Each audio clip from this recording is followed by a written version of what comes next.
প্রবাসী মেয়ে। আমি হচ্ছে দুবাই ছিলাম, বিগত 4 বছর দুবাইতে ছিলাম। আমাকে বাংলাদেশ থেকে দুবাই নিয়ে যাওয়া হয়েছিল মূলত এই কথা বলে যে সেখানে আমাকে ভালো কাজ দেওয়া হবে, কিন্তু না, আমার এক বান্ধবী আমাকে নিয়ে যায়। পরে সেখানে যাওয়ার পরে তারা আমাকে দিয়ে বিভিন্ন ক্লায়েন্ট এনে এনে আমাকে দিয়ে মানে বিজনেস শুরু করে, বুঝতেই পারতেছেন আপনারা। তো এক পর্যায়ে আমিও তার মধ্যে জড়িয়ে পড়লাম, মানে কিছু করার ছিল না তখন। এখন মানে সেখানে এই 4 বছর থাকার পর মানে একটা অন্যরকম অভিজ্ঞতা হয়ে গেল।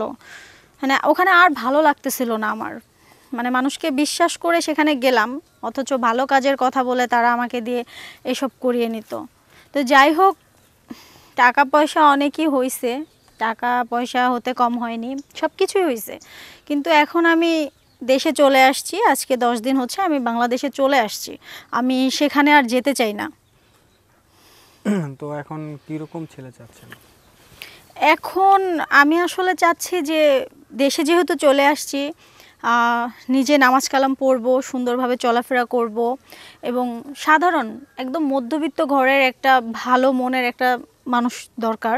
মানে যেই ছেলেটা আমার এই পিছনের অতীতের কথাগুলো শুনবে, শোনার পর মানে সবটা শোনার পর সে বিবেচনা করে ভেবে যে আমাকে গ্রহণ করবে, আমি এরকম একজন মানুষ চাই। আপনার অতীতে কি কি হয়েছিল? অতীতে তেমন কিছু না, পরিবারের ছোট মেয়ে ছিলাম আমি। আমার বড় আরও 2 বোন আছে, তাদের বিয়ে হয়ে গেছে। তো মানে আমার ফ্যামিলি খুব বড় লোক তা না, তারা গরিব ছিল। লেখাপড়া করিয়েছে আমাকে, আমি ইন্টার পর্যন্ত পড়েছি। পড়ার পর মানে এক পর্যায়ে তারা আমাকে বিয়ে দিতে চায়, আমি বিয়েতে রাজি হই না। বিয়েতে রাজি না হয়ে আমি ওই বান্ধবীর সাথে প্ল্যান করে দুবাই চলে যাই। কিন্তু দুবাই চলে যাওয়ার পর ও যে মানে এসব মানে করবে সেটা জানতাম না। ও নিজেও ওইগুলাই করে।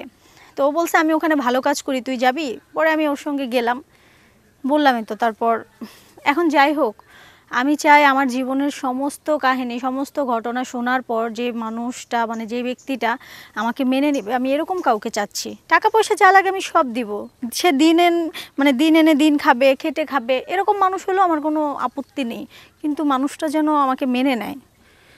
বুঝতে পারছি, কিন্তু আপনাকে বিদেশ কি পাচার করা হয়েছিল নাকি? না না না না না, কাজের কথা বলেই, ভালো কাজের জন্য গেছে, কিন্তু ভালো কাজের বদলে আর কি অন্য কাজ করানো হয়েছে আর কি, বিজনেস। ওই যে বিভিন্ন ক্লায়েন্ট দিয়ে যে বিজনেস করানো হয়, বুঝেন তো আপনারা, সেটাই। মানে হোটেলে আর কি নাকি? হ্যাঁ হ্যাঁ হ্যাঁ, সেটাই। ওরকম মানে হোটেলে কিছু করছিলেন আপনি? ওই যে বার থাকে না, ওইখানে আর কি আমাকে নিয়ে যাওয়া হয়েছিল। বারে? মানে বাহিরে?